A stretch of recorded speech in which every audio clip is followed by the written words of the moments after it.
Hola, buenas, bienvenidos. Vamos a presentar el libro Vida Comunal y Transformación, la Comunidad Integral Revolucionaria.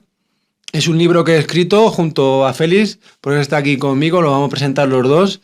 Y en realidad es un libro que llevábamos tiempo preparando. Yo recuerdo ya en el 2014, incluso antes, ya alguna conversación con Félix y comentarle estas ideas, estas inquietudes que tenía, porque valoraba la importancia de la vida comunal, de la vida junto a los iguales, y que en realidad pues, es superior que la vida solitaria de que nos imponen estas sociedades.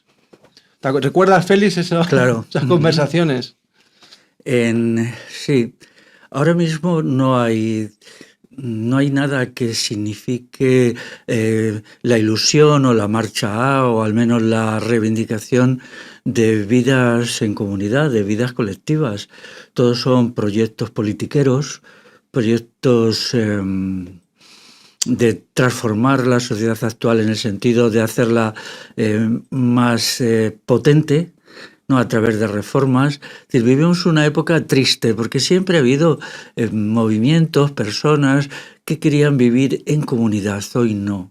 Lo cual significa que los procesos de atomización, disgregación de la sociedad, anulación en el individuo de la parte comunitaria, porque el individuo es una unidad de contrarios, es el individuo como yo y el individuo como nosotros, ¿no? Entonces el individuo como nosotros prácticamente ha desaparecido, ¿no? Porque el Estado pues aparece como si fuera el nosotros, cuando el individuo es una víctima del Estado, tanto en su versión yo como en su versión nosotros. Por tanto, este libro es oportuno y útil en este sentido, recordando la importancia, aunque solo fuera, de tener en cuenta y pensar lo colectivo. Claro que sí.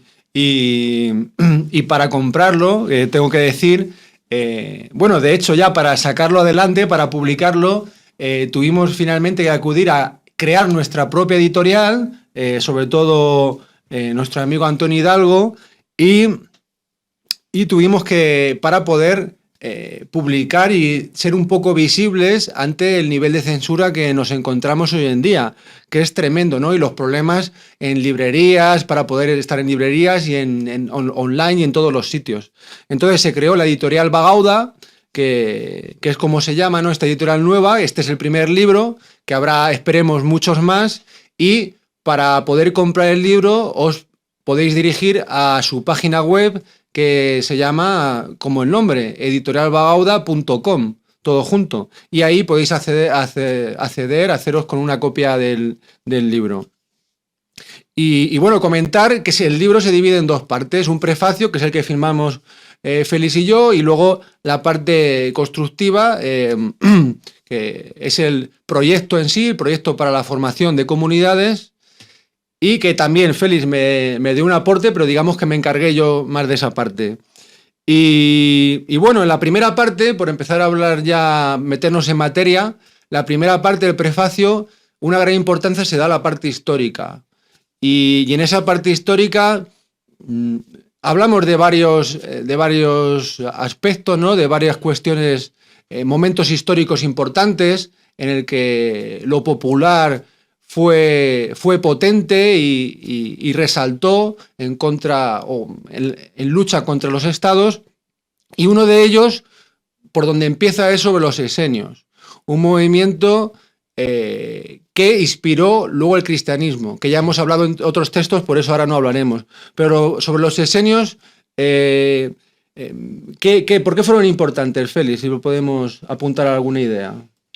Bueno, el espíritu comunitario que aportan los esenios es algo muy a tener en cuenta. Los esenios son considerados como una secta mística, ¿no?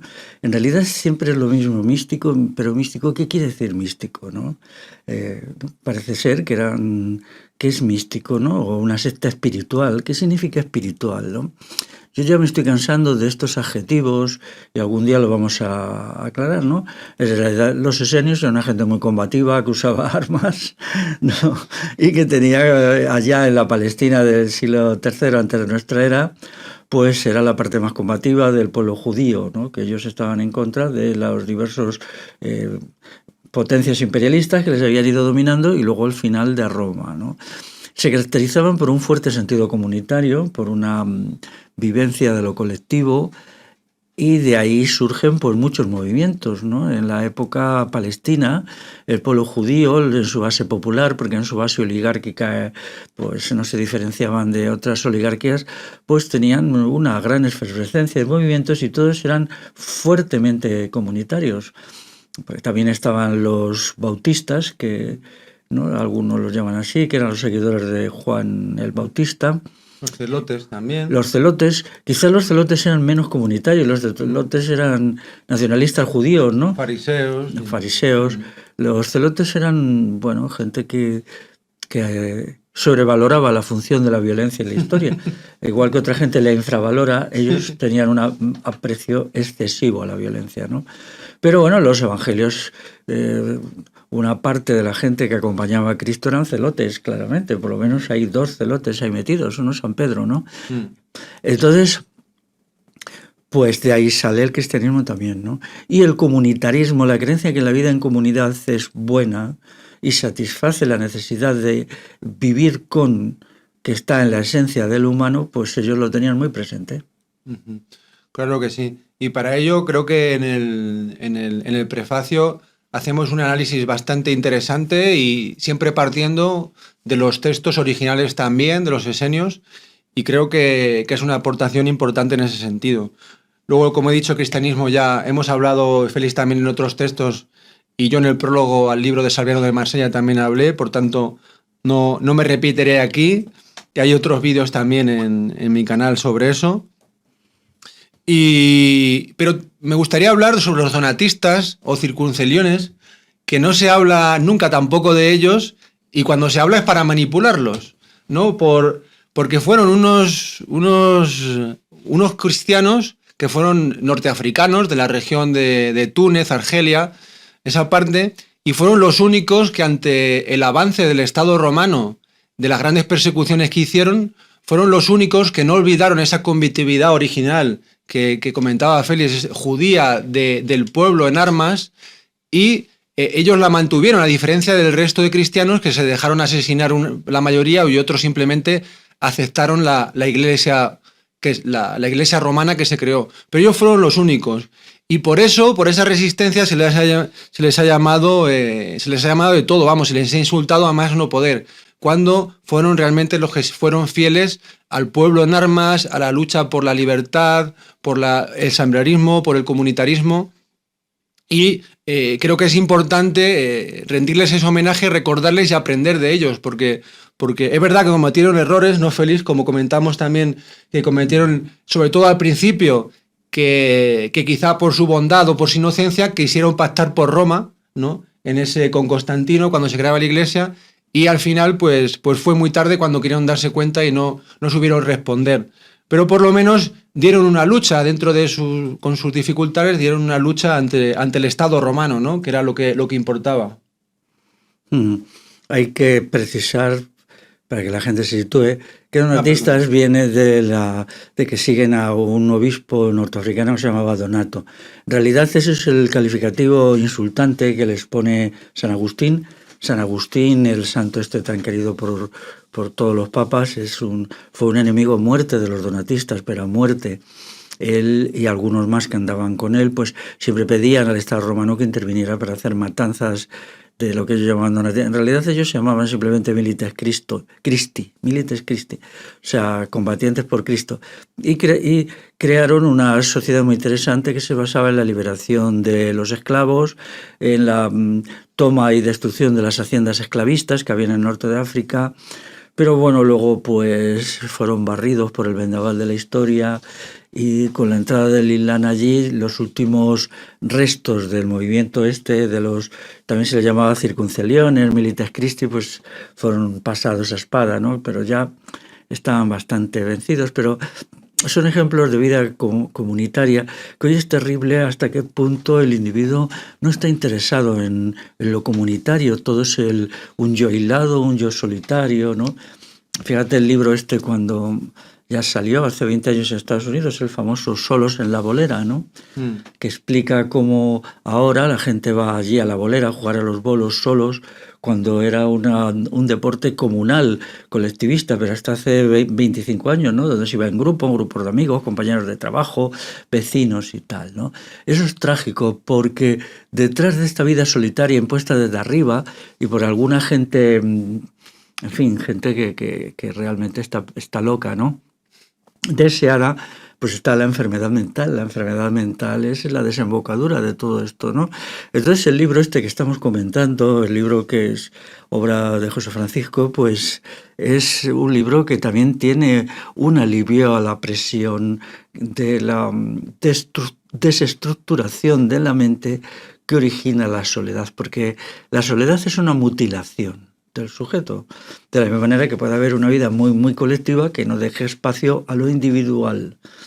Entonces ese equilibrio está ahí, pero claro, los sistemas de poder quieren un individuo aislado. Por ejemplo, las empresas se promueven de todas las maneras. La vida solitaria, el egotismo, el solipsismo, el autismo. Por ejemplo, dicen, es que el autismo tiene una causa. Claro, los que piensan que los seres humanos somos solo máquinas bioquímicas, pues intentan explicar el autismo por no se sabe qué hormona o qué disfunción. En realidad, el autismo es una enfermedad política, una enfermedad provocada desde arriba, ¿no? Porque divide y vencerás, cuanto la gente esté más aislada, pues es más manipulable. Claro que sí. Y por eso también hemos incluido este análisis histórico en el libro, porque permite ver ejemplos de sociedades o de comunidades humanas, sociedades, culturas opuestas a la actual, para ver qué otra forma de vida es posible, qué otra forma de existir, muy superior a la actual, como estaba comentando Félix, que es una forma, ahora, como vivimos, plaga de depresión, de suicidios constantes, la gente pues enganchada a las tecnologías, a todo tipo de drogas, y claro, es una vida tan vacía, tan pobre, que por eso se suicida a la gente, claro, no le quedan razones, no solo ya cariño y calor humano, sino tampoco razones por las que existir, porque ve que no vale la pena, ¿no? Que no vale la pena. Por tanto, en la parte esta histórica vamos a comentar ya solo un de los análisis más recientes que hacemos, porque yo creo, bueno, y creemos los dos, que sirve mucho para plantear en el presente formas de existencia comunitaria y en el futuro también para plantearse, viene muy bien aprender del pasado. Entonces, una de ellas son los hippies. Y quiero decir que esta parte, sobre todo, la aporta Félix, porque además él es coetáneo, ¿no? del movimiento hippie más o menos, y es muy conocedor. Por tanto, ¿cuáles fueron los problemas de los hippies realmente y por qué su forma de comunidad, por qué no valía y por qué acabamos fracasando? Bueno, las comunas hippies, claro. La comuna hippie donde uno pretendía liberarse, etcétera, ¿no? Aquí también las hubo, incluso yo de vez en cuando me trato con gente que estuvo en comunas. La verdad es que no le dan ninguna importancia, aunque ya han pasado 40 años, ¿no? Bueno, el movimiento hippie duró muy poco. Bueno, empieza en el verano de las flores, en San Francisco, en 1967, y la mayoría de las comunas se disuelven masivamente entre 1973 y 75. Yo diría que la totalidad de ellas, dejando aparte pocas excepciones. Todavía queda alguna, no voy a decir dónde hay aquí una comunidad hippie en el país, pero porque no quiero hacer publicidad de cosas con las que no estoy de acuerdo, ¿no? Entonces, pero sigue habiéndola, ¿no? Claro, el problema de los hippies es que ellos no se planteaban las cosas en serio, era un juego, ¿no? Era un juego de chicos y chicas de clase media con un grado muy alto de frivolidad, ¿no? En realidad era más bien una forma de epicureísmo, se apartaban, vivían del dinero de los padres, no emprendían ningún trabajo serio. Y una vez que habían pasado allí ya 2 o 3 años, pues dijeron, bueno, ya está bien, hemos tenido nuestra experiencia, y ahora, pues nada, tenemos que volver a la vida normal, ¿no? Del movimiento hippie han salido un montón de multimillonarios, ricachones y tal, ¿no? Hay una lista por ahí de todos los que fueron hippies. Luego se hicieron gente que montaron negocios, empresas y tal, ¿no? El fallo principal es que no estaba al servicio de ningún proyecto transformador, sino solo ellos iban allí para estar ellos a gusto, ¿no? Y claro, eso no es suficiente, o sea, porque además que el principio de estar a gusto no es tan importante. A veces estar a disgusto es más importante que estar a gusto, porque de las experiencias buenas uno aprende muy poco, de las malas más. Y aunque en algunas cosas efectivamente tenían razón, por ejemplo, la idea de una sociedad descentralizada, donde con una economía también descentralizada, una tecnología que no fuera de arriba abajo, etcétera, eso estaba bien, pero claro, si uno tiene un ideal, tiene que pelear por ese ideal, no basta con llegar allí y decir aquí estamos nosotros y ya pues la gente tiene que venir a ver nuestra experiencia, porque mucha gente iba a las comunas hippies y no le gustaba nada lo que veía, por ejemplo, la desidia, la pereza, la irresponsabilidad, el vivir del cuento, se habrán cosas que desagradan. Y bueno, pues rápidamente aquello se disolvió, ¿no? Y luego quedan pues... A veces es un poco patético ver a hippies ya muy mayores, ellos y ellas, que todavía siguen diciéndote aquello de paz y amor hermano. En fin, nada, ya le siguen la corriente un poco porque te da pena, ¿no? Claro, y de hecho también lo analizamos porque se analizan, digamos, de los últimos siglos el movimiento neorural, sobre todo que empieza, podemos decir, en el siglo XVIII, sobre todo alrededor de Estados Unidos. Luego pasamos al hippie, ya se analiza el hippie, que es más reciente, y luego los movimientos neorurales en la península ibérica, que podemos decir que comienzan en los años 80, y tiene cosas, incluso hoy en día, tiene por ejemplo, las ecoaldeas, en algunos proyectos neorurales, esas ideas hippies aún siguen teniendo cierta influencia, sobre todo esas ideas, como comentaba Félix, epicúreas, de vivir bien, de el egoísmo de grupo, ¿no? El egoísmo grupal, de querer yo que en mi proyecto estemos aquí felices y muy sanos, pero luego no nos importa nada cómo estén los vecinos, ni cómo esté el pueblo de la otra comarca, ni cómo esté el proyecto de más allá. Y eso, claro, es un problema importante.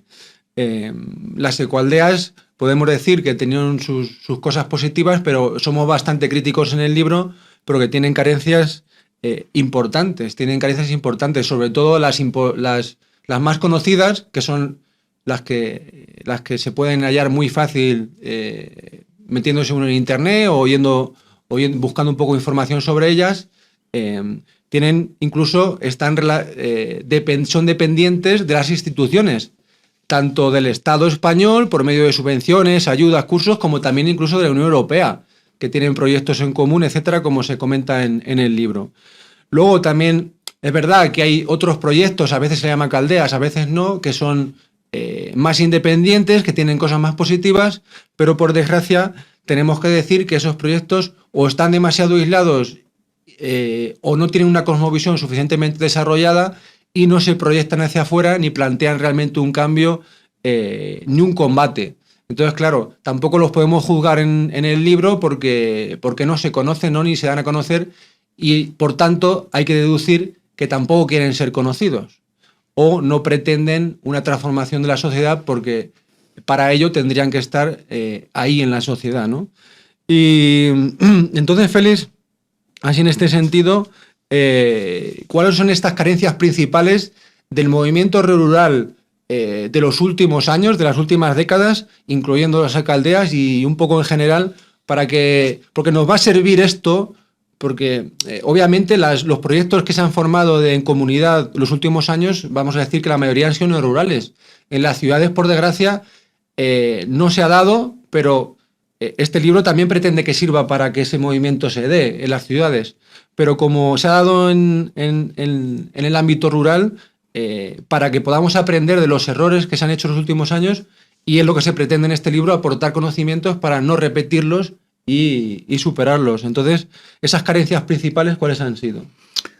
Pues bueno, el movimiento de las ecoaldeas es que aldeas ecológicas. Vamos a ver, son cosas de la modernidad que desprecian e ignoran totalmente lo que había antes.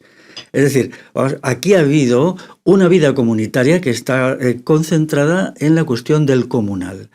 El comunal, que ha sido una cosa muy potente y todavía lo es, porque todavía tiene 7 millones de hectáreas de tierras comunales, con una legislación incluso institucional específica, el 13% de la superficie.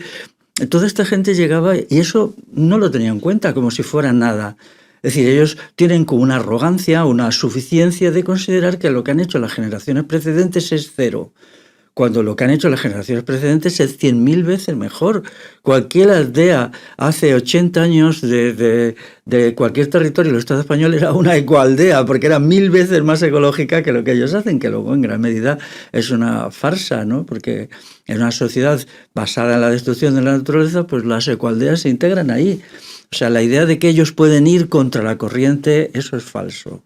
Es decir, la sociedad actual no, es una sociedad no libre, no hay libertad para nada, ni siquiera para un proyecto tan pobrecito, tan limitadito como puede ser una ecoaldea, ¿no? Porque no somos libres, porque hay gente que se cree, yo quiero hacer esto y lo hago. Pues no lo puedes hacer, porque la sociedad está marcada para que tú solo hagas lo que el Estado te dice que hagas, punto, nada más.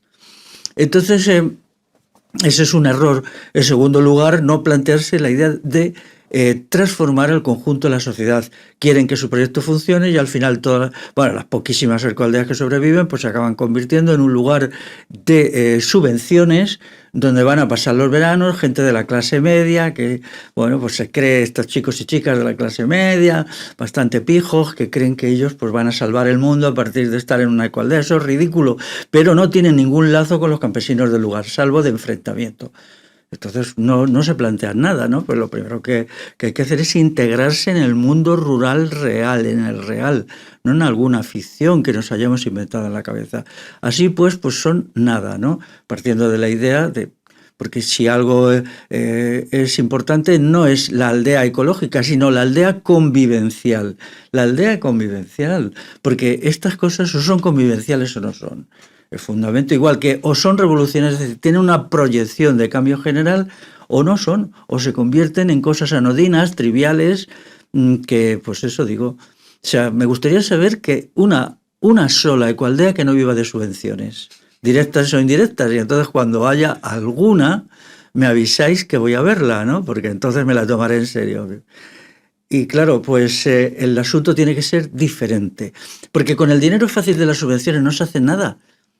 La mente no se pone en marcha, ni siquiera se crea sólidos lazos relacionales entre las personas que forman el proyecto, porque todos están allí de paso, mientras haya dinero, pues ya está.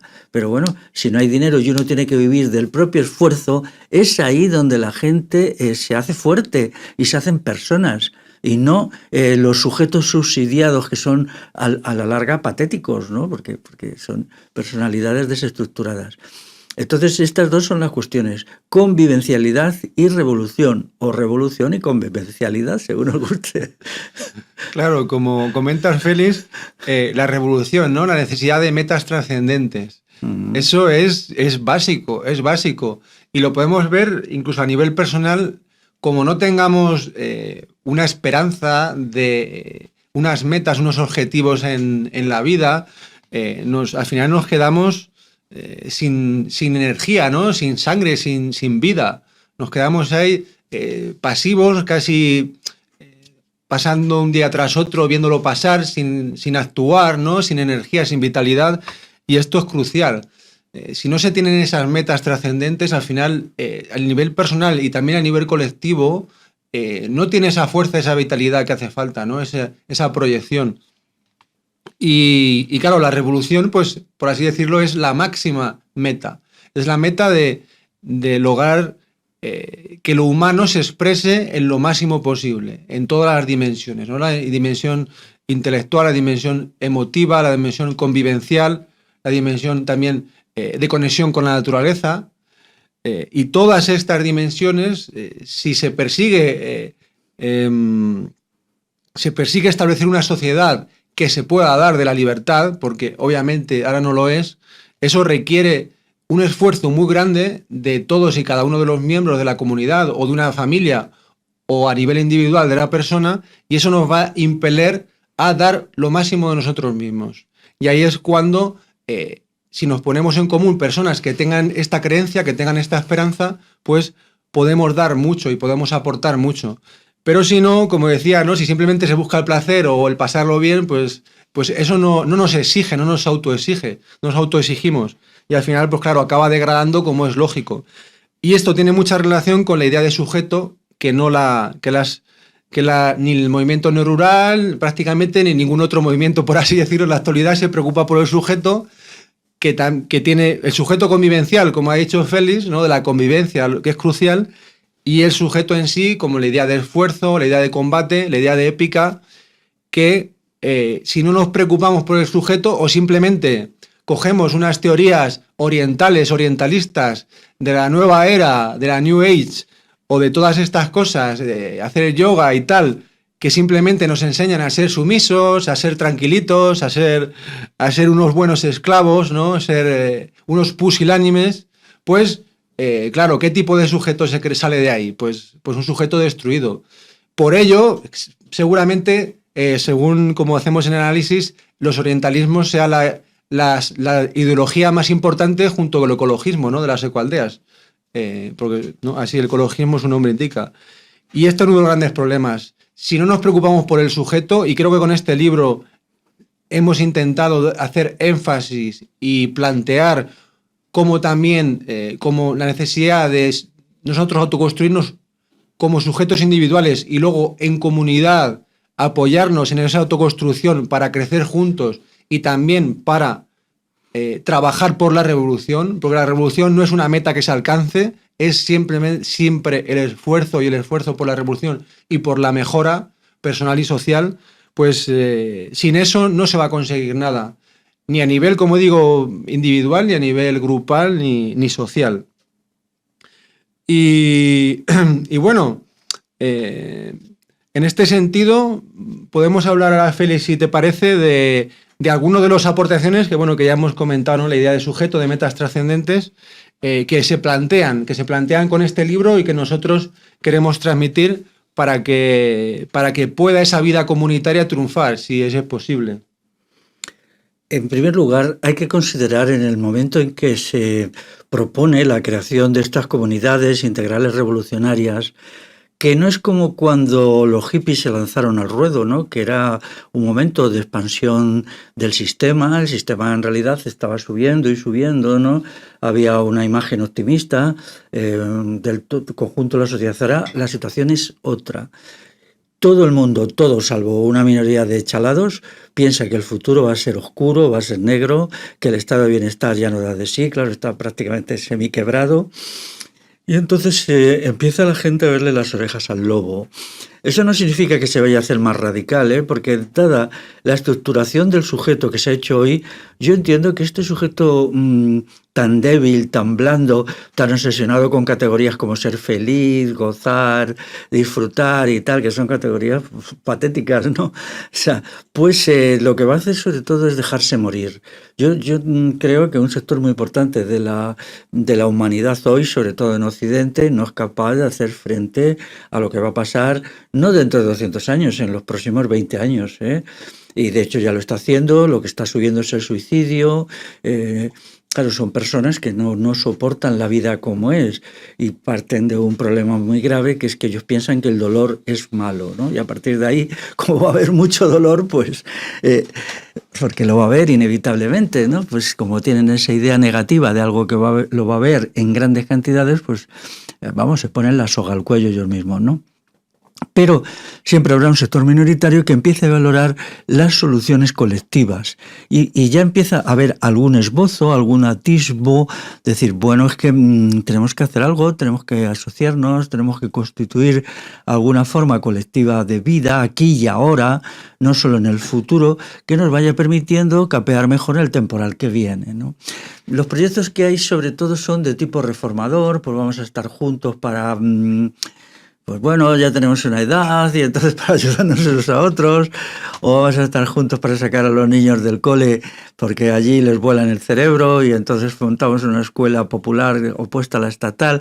Todo esto es bueno, pero eso tiene que tener una trascendencia, tiene que trascender, porque si las cosas no trascienden, entonces se banalizan, y si se banalizan la gente no encuentra la razón para hacerlas.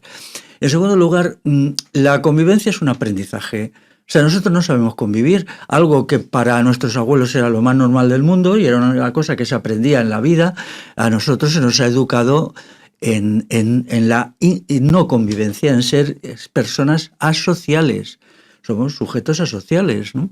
Así pues, eso tenemos primero que comprenderlo y en segundo lugar que evitarlo tendencialmente. O sea, no vamos a aprender a convivir de un día para otro. Convivir es un aprendizaje. Hay un instinto natural para vivir en comunidad en el ser humano, pero eso es insuficiente. Lo instintivo tiene que ser reafirmado con un aprendizaje. Hay por ahí un problemilla, un proyecto que va y viene, que es lo del manifiesto convivencial.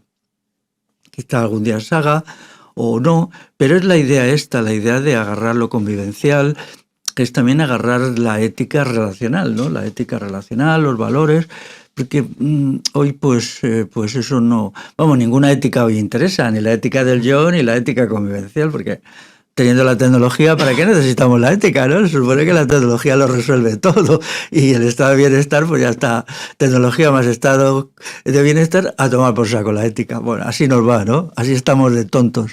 Pero esto está cambiando y ahora tenemos que enfocar la realidad que viene, ¿no? Y ver que salvo para la gente de la clase media, la progresía esta, que les sobra todo lo convivencial porque tienen al Estado de su lado y les llueve el dinero, les cae a puertas el dinero. Entonces, para la gente normal, la gente trabajadora, del campo, de la ciudad, de los barrios, tienen que empezar a resocializarse. Puede ser que en pequeñas cuestiones todavía, ¿no? Pero me parece muy importante que se hagan con un ejemplar del libro este, y aprendan un poquito, entiendan lo gordo que es la cuestión, hasta qué punto necesitamos saber más, y necesitamos luego tener como un aprendizaje de lo relacional día a día, es decir, en qué me he equivocado. Tiene que haber un examen de conciencia de nuestro trato con los demás. Yo ya lo digo, a mí la espiritualidad esta orientalista que no tiene ética es que me sobra por todos los lados, porque simplemente es ideología, ¿no? Yo no entiendo una espiritualidad sin ética. Y los orientalismos todos que se la dan tanto de espiritualidad, ¿qué ética tienen? ¿Cuál es su ética? ¿Cuál es su sistema axiológico? ¿Cuáles son los valores y desvalores? Porque yo sí puedo decir los míos, ¿no? Pero ellos, ¿cuáles? O sea, estoy hasta las narices ya de escuchar la palabrita que significa que yo me construyo, tú o el otro, unas fantasías mentales en la cabeza a base de respirar de esta manera o a decir tal palabra, a decir otra. Mira, eso a mí, yo no necesito ni drogas físicas ni drogas mentales. Eso es nada más que una droga mental. Son estados de conciencia alterados que a mí, ¿para qué me valen? ¿No? Yo lo que quiero es mejorarme como en los atributos que la naturaleza me ha dado, como le ha dado a todo el mundo, la inteligencia, pero también en la sociabilidad, en la fuerza de voluntad, en la integridad de carácter. Entonces la sociabilidad es una virtud, y una virtud que se tiene que cultivar. Y el libro este es un avance en esa dirección. Pueden venir más, sería muy interesante que se hicieran vídeos, audios sobre la virtud de la sociabilidad, pero es algo que cada cual tiene que cuidar dentro de sí. Pero dentro de sí es también fuera, ¿no? Porque lo cuidamos dentro de nosotros para hacerlo con los otros. Entonces uno tiene que quedar muy, muy satisfecho cuando mantiene una relación con los demás de convivencia, de afecto, ¿no? Y muy insatisfecho cuando surge el conflicto. También es verdad que en determinados momentos hay que poner los problemas sobre la mesa y esto provoca enfrentamientos, pero hay que saberlo hacer también dentro de la ética convivencial. La ética convivencial es para las cosas buenas y también para las cosas malas, ¿no? Porque a veces es muy necesario, si uno está en un colectivo, pues plantear los problemas de ese colectivo con valentía. Hay que tener valentía para que se avance. Y eso puede originar tensiones, fricciones, rupturas quiero decir, alejamientos, pero bueno, la vida humana es así, ¿no? Entonces, pues sería muy importante que viéramos que es absurdo los tipos que vienen diciéndonos que es que ellos están contra el capitalismo.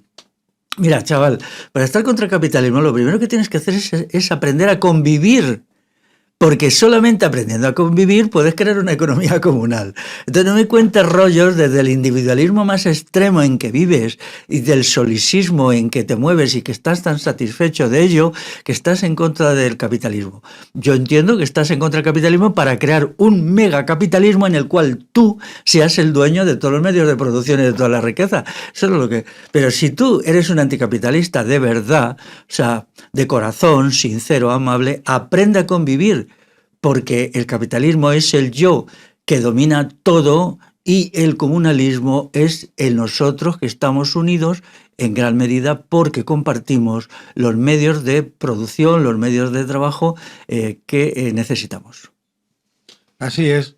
Y con este libro intentamos aportar en esta dirección, humildemente desde nuestra conciencia presente y nuestro nivel de conocimientos que es con nuestras limitaciones, ¿no?, obvias. Pero ahí intentamos aportar algunas reflexiones, algunas ideas y de una manera abierta. No intentamos que esto es una receta que hay que seguirla en absoluto. Para desarrollar la vida, como dice Félix, convivencial e incluso también la vida rural, ¿no?, para iniciarla, un proyecto comunitario también en el campo, en la ciudad, donde sea, se puede hacer de muchas maneras y todas respetables. Y este libro no niega ninguna de ellas. Puede servir a todo el mundo, también a nivel personal puede servir porque, como dice Félix, tratamos de ética, tratamos de reflexión histórica, tratamos del sujeto y puede servir para cualquier persona. Pero cualquier persona, aunque no quiera, cualquier grupo no quiera seguir la idea del libro, sí le puede aportar conocimientos, ideas, reflexiones que les ayude. Y como me comentaba Félix, quería mencionar esa herramienta que se propone, bueno, esa idea que proponemos, que es de la manera de organizar la vida individual, el respeto por la libertad individual y el respeto por el funcionamiento de la vida comunitaria.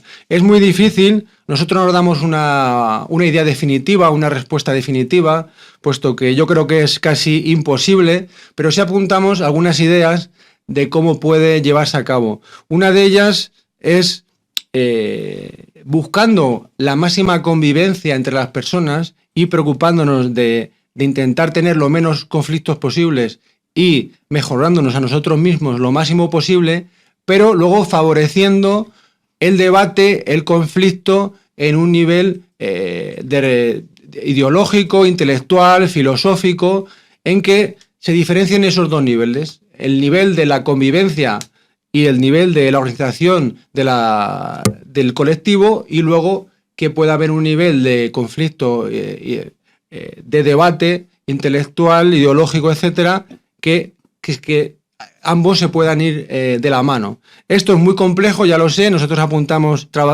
un poco cómo podría ser, pero creemos que es la clave, porque no se puede convertir en una secta. El sectarismo es muy negativo. No se puede pretender formar una comunidad y que todos piensen lo mismo, o imponer una ideología o imponer unas ideas. Hay que trabajar con una cosmovisión en unos principios mínimos, unos principios básicos, y luego permitir mucha diversidad, ¿no? Diversidad de opiniones, diversidad de creencias. Eso tiene que ser para que el individuo pueda ser por sí mismo. Ahí está la dificultad, ¿no?, de que el individuo sea por sí mismo, que sea un individuo potente, autoconstruido, y que luego también como comunidad que sean potente y sea muy convivencial. Entonces, sé que este libro no resuelve esta cuestión, pero por lo menos intentamos aportar algunas ideas, algunas reflexiones para que eso se vaya construyendo y poco a poco lo vayamos haciendo. Y ya también comentar, por ejemplo, que le damos importancia a la familia y a la pareja heterosexual, y lo hacemos también un poco, o yo por mi parte lo siento un poco como desesperación, también ya como padre reciente, y claro, ver que mi pueblo, el pueblo castellano, el pueblo conquense, los pueblos peninsulares, que los considero mis hermanos, y un poco más alejados de los europeos, que nos estamos extinguiendo, que nos están extinguiendo cultural y étnicamente. Y claro, ¿cómo puedo sentir, ¿no? Yo una persona que me considero con cierta conciencia, pues claro, creo que la vida comunitaria puede ayudar, pero no es la única forma. Como digo, no es la única forma. Pero creo que hay que darle importancia y valorarlo, porque ahora mismo tenemos todo tipo de corrientes. Bueno, el feminismo es la más conocida, pero hay muchísimas más. Incluso aquellos que dicen defender la familia, como la Iglesia, es una broma, es un puro engaño. Y lo único que hacen al final es estar a favor porque son una institución más, la Iglesia, los partidos de extrema derecha, y al final es pura demagogia. Y con este apartado también queríamos romper una lanza para luchar con toda esta manipulación mental que nos está llevando a la catástrofe, ¿no, Félix? Sí, efectivamente. Hay una cuestión previa que quería decir, que es toda esta manía que mueve a mucha gente sobre el problema del ego, donde se ve como negativo, ¿no? ¿Por qué el ego es negativo? A ver, ¿por qué? O sea, entonces, ¿qué hay que hacer? ¿Gente a la que se le destroce personalmente? Creer que los conflictos surgen porque hay choques de egos, en algún caso puede ser, ¿no? Pero los conflictos surgen porque la vida es conflicto en sí mismo. Es decir, hay que aceptar que lo que se pone de manifiesto es contradicciones reales que necesitan ser resueltas por un tratamiento específico, que puede ser desde el enfrentamiento directo hasta quizá dejar que se vayan disolviendo con el tiempo y no menear la cosa y tal, ¿no? Pero todo esto a mí me indigna mucho, porque es la esencia de los orientalismos, que consiste en vamos a destruir el ego de la gente para que el Estado domine a toda la gente. El criterio que se tiene aquí es lo contrario. El yo tiene que ser máximo. La noción de yo máximo es uno de mis enfrentamientos principales con las ideologías orientales, que son ideologías totalitarias que surgen de lo que ha habido siempre en Asia, que es el despotismo oriental, igual que en la India, ¿no? Entonces, la relación entre lo colectivo y lo individual en las comunidades integrales revolucionarias es muy complicado, pero desde luego esa complicación no se resuelve pateándole el ego a la gente, ¿eh? Al contrario, porque el desarrollo del ego también es el desarrollo de esa parte del yo, que es el yo convivencial. Sencillamente, el aprendizaje de la convivencia es tan importante como puede ser el aprendizaje de un oficio o un trabajo, una profesión. A mi entender, por ejemplo, para los proyectos neorurales es más importante la convivencia que aprender a llevar un huerto, bastante más importante. Un huerto pues se aprende más o menos, nunca se sabe del todo porque siempre hay cosas, y en la convivencia igual. Entonces todas estas cuestiones tienen que enfocarse, porque es terrible pensar, como piensa muchísima gente, que para que lo colectivo funcione lo individual tiene que estar triturado. No, eso no es nuestra idea.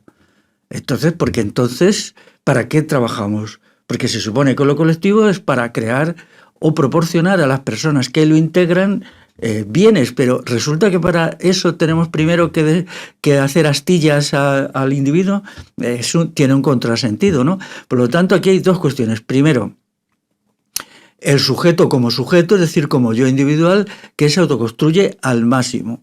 Y luego el sujeto como nosotros, es decir, como sujeto convivencial que vive en una comunidad o en varias comunidades, que tienen que tener una idea trascendente. Toda aquella ideita que es tan típica de la gente que se va al campo, por ejemplo, lo único que quiero es que mi comunidad funcione. Ese es el primer principio para destruirla, porque si no tiene trascendencia, si no es un proyecto que se pone al servicio de la transformación de la sociedad, la cosa no va. Y la sociedad no se transforma solo, como dicen algunos. Bueno, nosotros hacemos bien las cosas en nuestro proyecto y luego viene la gente y nos mira, toma ejemplo y se forma 1, 2, 3, 7, 10, 100. Que no. Que eso no es así, porque eso en 2 años ya están desencantados, porque la gente va allí y primero que es muy difícil construir maravillas, ¿no? Y entonces, pues lo que ven los observadores de estas comunidades, pues no ven maravillas, ¿no? Y la verdad es que no les acaba convenciendo. Tiene que haber una participación activa en el proyecto global de transformación, porque si no lo que hay es un egoísmo grupal, ¿no? Entonces, ¿qué ejemplo están dando de egoísmo grupal? ¿No? Es decir, venid y ved lo que yo hago, y hacerlo vosotros. Pues esa no es la respuesta, porque entonces les puedo decir, si tú no estás aportando la transformación de la sociedad, ¿qué ejemplo nos das? ¿De un egoísmo grupal? ¿De un egoísta grupal? Y claro, todo eso se desmorona porque hoy hay que tener los ideales muy firmes de transformación social y transformación individual para aguantar estas cuestiones, para sobrellevarlas, que van contracorriente. Porque ir a favor de la corriente es convertirse en un ser atomizado, desestructurado, mutilado en la parte colectiva y por lo tanto en la parte individual, que es desgraciadamente a lo que se va, ¿no? Porque los fenómenos de asocialidad, aislamiento y tal, pues son enormes. Y como el sistema los promueve, seguirán adelante, ¿no? Por más que luego el sistema hipócritamente diga, ¡ay, qué horror! En Inglaterra han creado un ministerio de la soledad, tú fíjate. Ya es que es imposible mayor tontería, ¿no? Del cual viven pues 30, 40.000 fulanos y fulanas ahí que cobran del presupuesto, ¿no? Aquí pronto lo pondrán. Bueno, ya hay alguna cosita en algún ayuntamiento, en alguna comunidad autónoma. No os creáis, claro, pues, el Estado nunca es el mal, es la solución a todos los males. A todo lo que él ha creado, es curioso eso. Primero crea los males y luego los soluciona, claro. Eso es el Estado, está en todo. En la fase A y en la fase B. Pero claro, esto es una broma pesada, pero lo defenderán a machamartillo a la gente que cobra del presupuesto cuando aquí se crea el Ministerio de la Soledad. Veremos ahí en masa a todos estos jovencitos y jovencitas de la clase media que son unos chupópteros terribles. Pues nada, ya creo que hemos hablado suficiente sobre el libro. Así que os animamos a que lo leáis para descubrir de las cosas que hemos hablado y en mayor profundidad y otras cosas que obviamente en este tiempo pues nos es imposible. Así que comentar que es imprescindible el combate, como estaba diciendo Félix, el sacrificio y la épica, la valentía. Sin eso nos convertimos en seres desustanciados, seres muy poca cosa, que no podemos aspirar a nada y dejamos en manos de las élites, del Estado y del resto de élites capitalistas y con poder, intelectuales, etcétera, pues les dejamos que hagan con nosotros lo que quieran. Y nosotros, personalmente, no es nuestra posición, no es nuestra propuesta. Este libro tampoco. Y creo que la parte positiva, una de ellas, es esa, ¿no? Esa necesidad. También, por ejemplo, de la estrategia que no hemos hablado, pero también intentamos darle cierta importancia, pero ese espíritu agonístico es imprescindible. Así que, ¿alguna última palabra, Félix, al respecto? Sí, cuando Bob Dylan canta aquello de los tiempos están cambiando, claro, él vio la emergencia del nuevo capitalismo de los años 60, al que él se sumó completamente, como toda la radicalidad, entre comillas, de la época. Pero ahora realmente los tiempos están cambiando, claro que están cambiando, porque esa etapa de prosperidad quedará como un paréntesis, ¿no? Es algo que empezó pues, en el año 1960, quizá en el 55 en Estados Unidos, y acabó con la crisis de 2008-2014. Ahora ya nos adentramos en otro periodo distinto y toda esta espiritualidad tontita, porque es que yo lo único que se me ocurre es calificarla de tontita, pues tiene que girar, porque ahora mismo lo que viene es duro, es severo y ya no vale las bobaditas y todas estas cositas de estos años, no, ahora las cosas van en serio y es bueno, porque cuando la realidad va en serio y las cosas van en serio, la gente se hace fuerte. Y la fuerza, la fortaleza, es una virtud decisiva. Para los romanos era la virtud número 1, ¿no? La palabra virtud viene de vir, que es un término latino antiguo que significa fortaleza. Entonces, pues hay que pensar en la vida comunitaria, en esta nueva realidad, en esta nueva situación que ya tiene pues 10 años, desde 2008, fijaros, ya tiene bastantes años, ¿no? Tiene 14 años y que seguirá avanzando, como vemos, puesto que ahora las sociedades occidentales y todo el planeta van de un desastre a otro, de un conflicto a otro, de un lío a otro, no se acaba de un lío cuando ya hay otro. Y todos ellos pues en la misma dirección de escasez, pobreza, desintegración, desestructuración, catástrofe demográfica, etc. ¿Todo eso es malo? Claro, es malo. ¿Da miedo? Sí, da un poco de miedo. Pero hay que verlo en su aspecto positivo, como una oportunidad colosal de constituir una nueva sociedad radicalmente diferente a las que han habido y un nuevo individuo también radicalmente diferente al que ha habido. Y por eso este libro tiene importancia, porque mira al futuro con esa esperanza y ese optimismo que nadie tiene, porque solamente se puede tener cuando se considera que lo que está sucediendo y lo por suceder es una gran esperanza para la revolución. Claro que sí. Y la unión hace la fuerza, ¿no? Este es el espíritu del libro, de que la unión hace la fuerza y requerimos mucha fuerza, como decía Félix, para lo que viene.